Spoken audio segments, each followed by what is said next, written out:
If you're like me, and I bet you are, you always need to be doing something to motivate you, to keep you moving forward on your project. And it may not always make sense in the moment, but trust me, this one's going to make sense to you in the next episode on this car, because I've got something coming I'm really excited about. What do I want to do today? Well, on the other side, we just recently acquired a driver's door. We plugged the hole. So I thought, well, while we're at it, let's plug the hole here on the passenger side. Today we're putting the door on because it's going somewhere very soon. Stick around. I'm Mike. You're watching My Car Shop.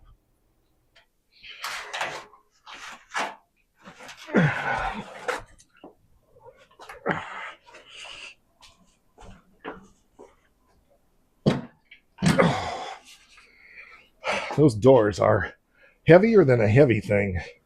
Holy crap. But, and it's a big one. It's all good. Okay, so that'll go on there to hold our door in its approximate location.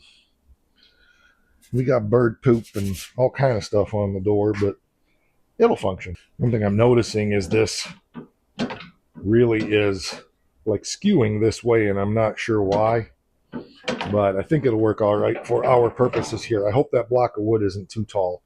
Just realized I can't roll this over there because we got floor mats in the way. And the second thing I just realized is the bolts aren't in the car, so I got to find some bolts. So let me do that, get things out of the way here so that we can roll this easily over to the car, and we'll have the bolts so we can go and bolt everything on the car. Sure wanted to be taking this outside today to do this, but beggars can't be choosers, you know?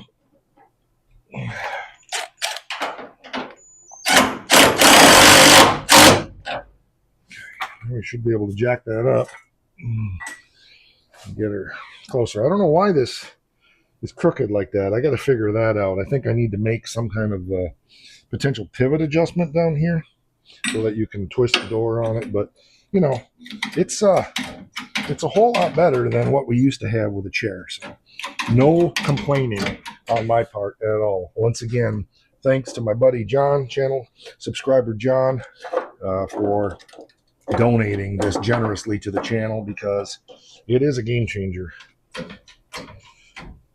100%.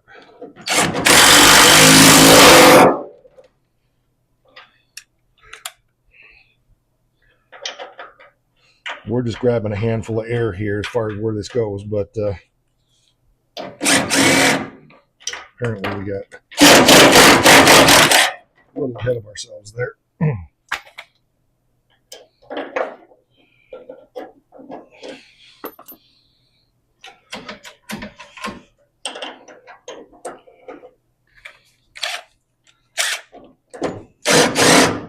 Well, that one doesn't want to go in there.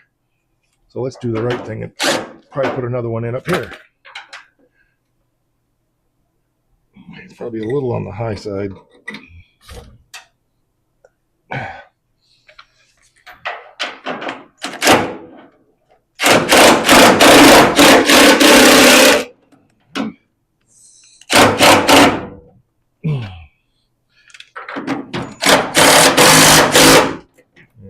Let's just give that a rest here. See what happens. Seems like I can only get two in there right now. You know, I don't even know if the door is closed. So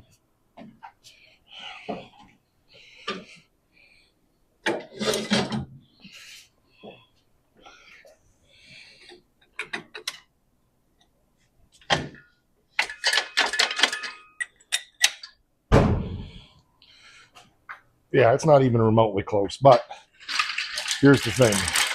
Now that it's on there, it's easy enough to make an adjustment. Because now we can just do this.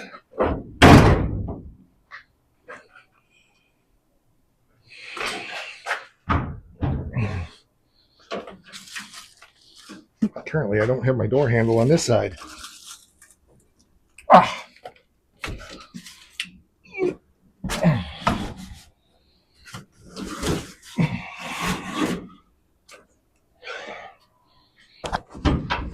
Perfect.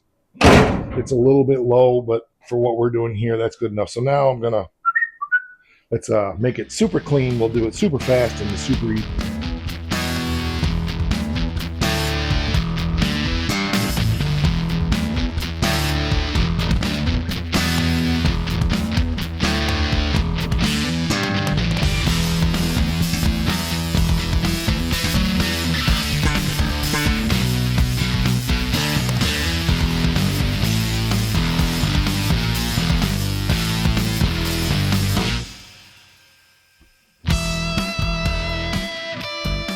That is awesome.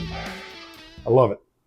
Yeah, obviously it's a lot of staging stuff, but there's a purpose to this, as I mentioned, and you'll see that in the very next episode on this car. I don't know if it'll be the next episode on the channel, but it will definitely be the next episode on this car because I got a package coming that I'm pretty excited about. So stick around for that.